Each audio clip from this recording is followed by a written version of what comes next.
Today's video is a bit different to my usual migration and career content. I'll be sharing something that's heavy on my heart, and that is how I found my voice as a female migrant, specifically as a Southeast Asian woman.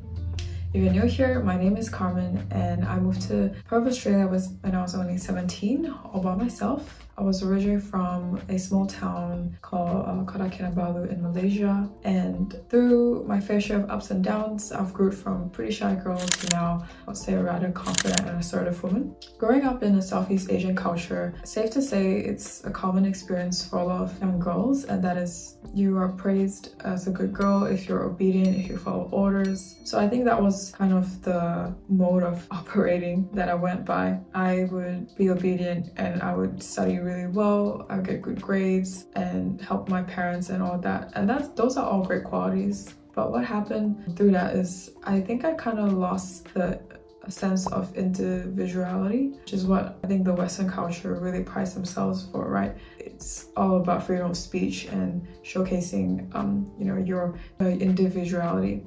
So fast forward to, I would say 3 years back, I sort of hit a tipping point, and that was being in a very toxic relationship, and from that experience losing myself, losing my voice altogether, and not even knowing that after breaking off the relationship, I realized I just went with the flow most of the part and didn't stay true to what my gut was telling me. And even though it was an awful breakup, I'm so thankful that that happened, because from then on I intentionally worked on myself for 3 years, which helped me got to where I am right now. My point of this is that even though you may be going through something tough, I think there's always a good in everything. I think I really hit rock bottom and I realized I need to stay true to myself, because I realized all my life I've been trying to be this person that I've been told to be, or what I think I was meant to be, without actually taking a step back and checking in and seeing if that's what I enjoy. And I think I wasn't even happy with myself to begin with. I was not very happy with my personality, my character,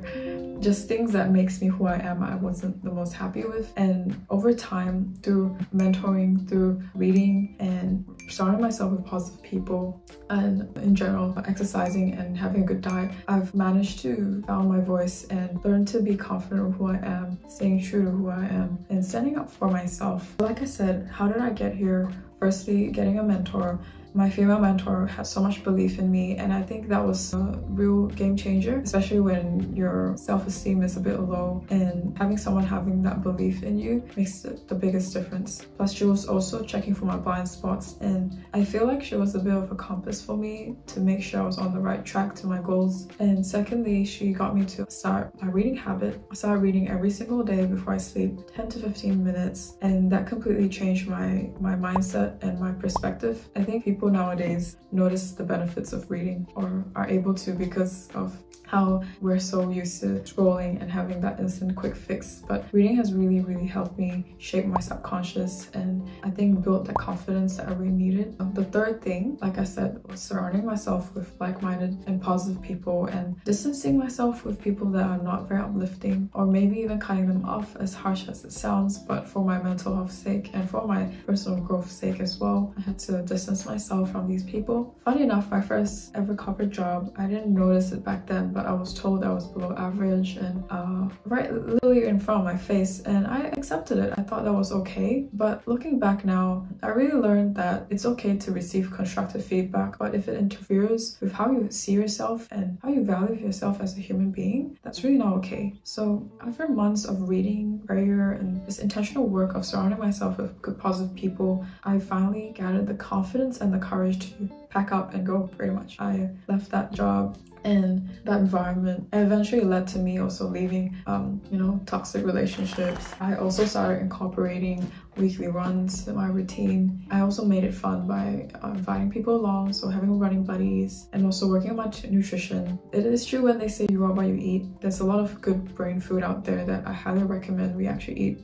There's so much veggies and fruit that will make you feel so much better. It affects your mood, your energy levels, and in general general, just your mental health. So I just slowly started to enjoy things that I didn't enjoy for the longest time. I would say this whole journey really made me a lot stronger and wiser, and now I'm able to help other people go through that journey as well. So I really hope that this story inspires you a little bit, and if you're kind of still on that journey, hopefully I've helped you see the light in the tunnel, because I think it really does get better when you build your confidence and when you start having that courage to speak up. I firmly believe that all of us are uniquely made and have so much potential within us. It's just waiting to be unleashed to the world and make it a better place. As cringy as that is, I think it's just a matter of whether you're willing to accept how you are and work with it, partner with it, instead of working against it. Like, I can jump around, I think, in my head, but instead of being really angry with, oh, why am I like this? I think I learned to just accept that, hey, this is who I am, but I'm not gonna hate on it, and I'm going to partner with the monkey in my mind, and I'm just gonna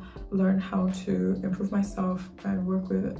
And that was the biggest difference, because I think for the longest time I just really hated some parts of myself. Part of finding your voice is also learning to accept who you are. Doesn't mean that you're not going to work on it, but I think before you can change, you need to first accept. And when I was working on myself, I just naturally attracted the right opportunity, the right people.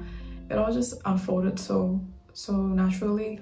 Not saying there's no obstacles, but the moment when you start to take back your power, stay true to you, is when really amazing things can happen. I just want to end with this tree analogy, where the fruit of the tree can only be determined by the roots of it, right? Like, what is the condition of the soil? Is it nutritious? And instead of, targeting the branches, the leaves, I think I really had to dig deep and work on the people I was surrounding myself with, what I was consuming. It's the environment that I put myself in. And through consistency, perseverance, and an attitude of gratitude, I think anyone and everyone can learn to live a life true to themselves and find their voice as well. So hopefully this story helped you. Once again, wishing you a happy International Women's Day, whether you're a woman or not. I think we should continue to support each other as human beings. I'll see you next week in my video where I'll be talking about my journey buying my first home, 24-year-old migrant in Australia. So I'll see you then. Bye!